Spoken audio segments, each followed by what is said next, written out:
Total ଆକ୍ରାନ୍ତଟା ବାମେ ନ ଆକ୍ରାନ୍ତଟା ହେଉଛି ଗୋଟେ ହାତ ଇଏଟା ହାଇଲି। ମହାନଦୀରୁ ଧରା ହେଲା ବିରାଟ ସାଙ୍କୁଚ।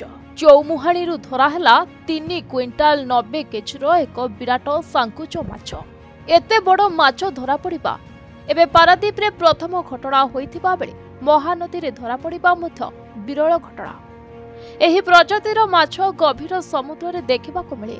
ଏମାନେ ପ୍ରାୟତଃ କୂଳକୁ ଆସିନଥାନ୍ତି, ତେଣୁ ଜାଲରେ ପଡ଼ିନଥାନ୍ତି।